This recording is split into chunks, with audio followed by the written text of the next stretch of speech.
Hi, David Odell here with Odell Complete Concrete. This is the first day on this job site. We're doing a driveway addition. We have a new Tesla owner here that needs additional parking, and he wants to run 220 out of the side of his garage without a bunch of wires hanging out of the front of the garage door. So this is ideal for this.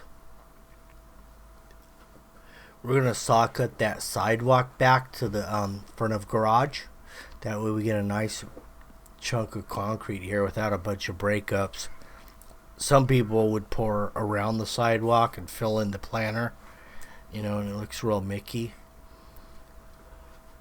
But I'm just going to tear it all out. That line you see there is something that came up when I removed the palm. And that's a sleeve around the cable line. Fortunately, they had enough cable slack in the box to where when I pulled it up out of the ground with the tractor, it didn't break the cable, which was nice and fortunate for me because I didn't have to call the cable company or go down to Radio Shack or Fry's Electronics or any electronic one to get the fittings to reconnect the cable line. I couldn't go to Radio Shack anyway because they're out of business.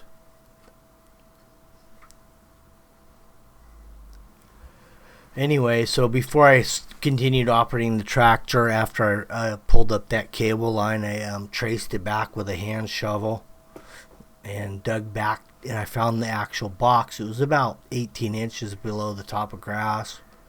So I thought, well, I got to extend this up so they can get access to it in the future in case there's a problem or they want to do something with it.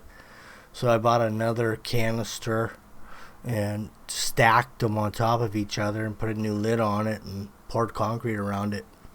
That mow strip you see there, that's going to come out, and I'm going to pour concrete all the way to the property line. And the new driveway extension will act as the mow strip for the neighbor's property.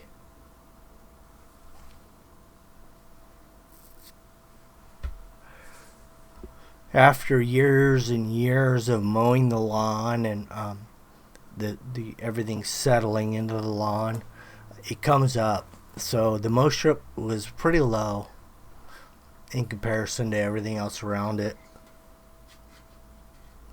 and that's typical. But because we're not going down the side yard and the mow strip continued through the side yard, we still had to match that level to get the water to go out instead of flooding behind this driveway extension. So that's where it got kind of tricky with elevations.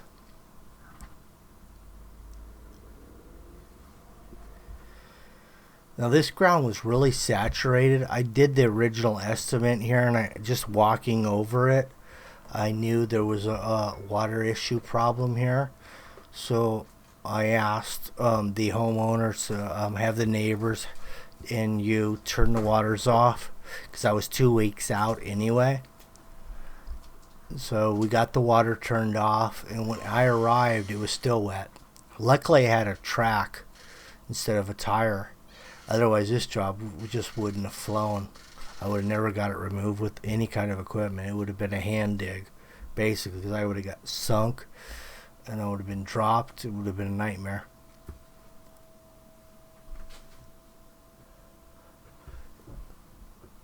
That's the beauty of that little Vermeer, though. It's lightweight, it's got tracks, you can get over anything.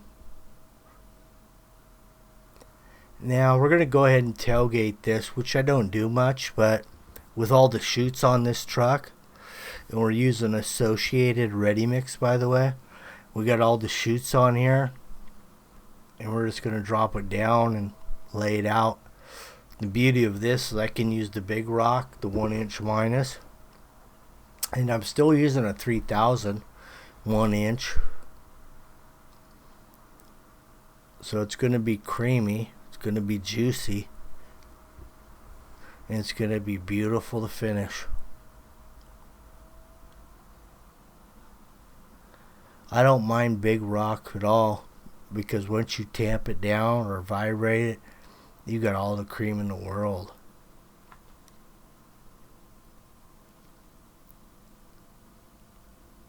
And the nice thing about Big Rock, once you rot it, it stays where you rot it. It's not gonna, you know, put waves on you or anything. It's just staying where you put it. Now we're on a hill right here, as you can see. A lot of guys will say, you know what, Dave, you can't tamp that concrete. It's on a hill. It's going to all run down the street. You can't do it. I said, well, let me show you how. Now, there's a trick to tamping concrete. It doesn't matter the hill size. The bigger the hill, the more the angle of the tamp. So the way I'm hitting it right now, see the angle of the tamp? I'm pushing it actually up. It's not coming down. Now, if you put a roller tamp on there, yeah, it's going to all come downhill. You're going to have a mess. But when you use a tamp like this, and you can change the angle on it, you can push it up.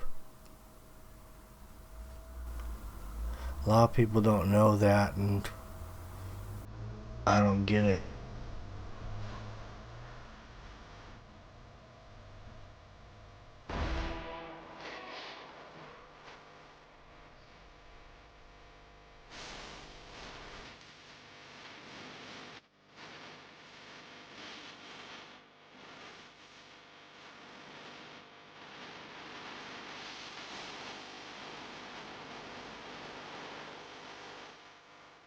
We got about 18 inches slope and about 22 feet.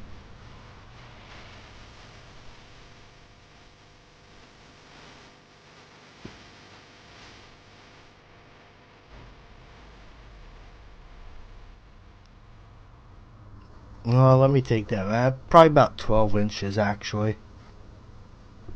Here's the mow strips coming out of the side yards.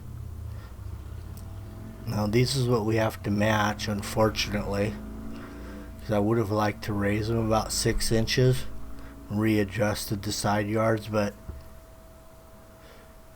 we're not going that far.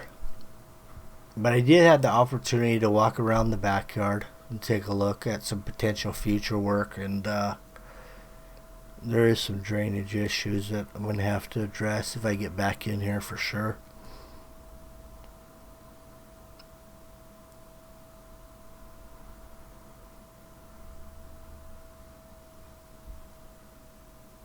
That's a 1/2 inch edger, 10 inch wide.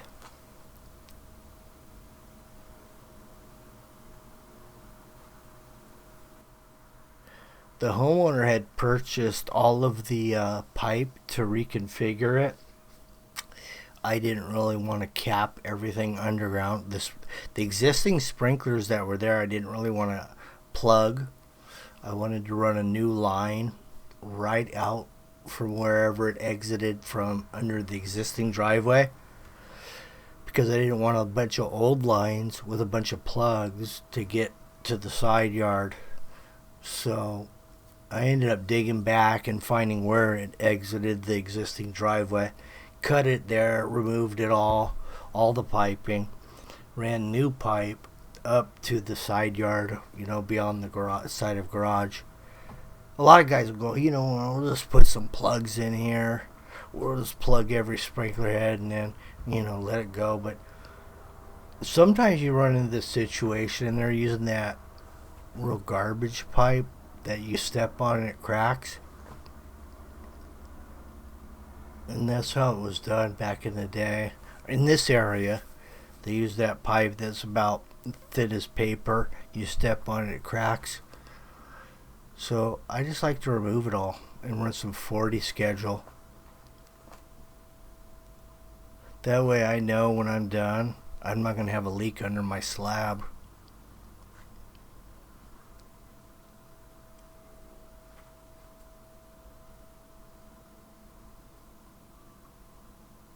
You don't want a leak under your slab because there's a lot of things that could happen. It's not just a leak that I have to repair.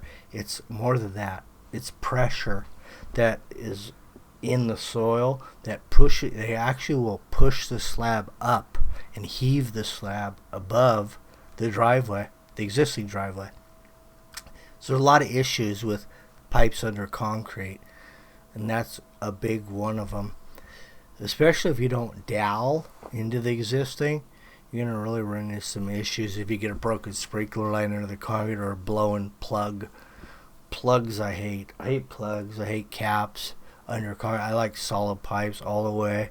Coupling's okay, for me, but, plugs and caps on old pipe, I'm not real happy with.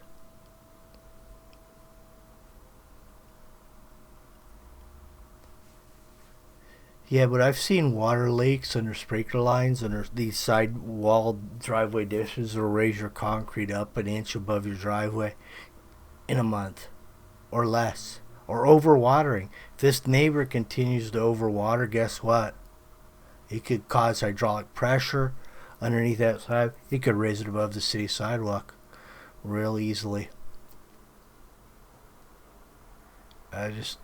Watering is a big crucial factor to consider when doing concrete.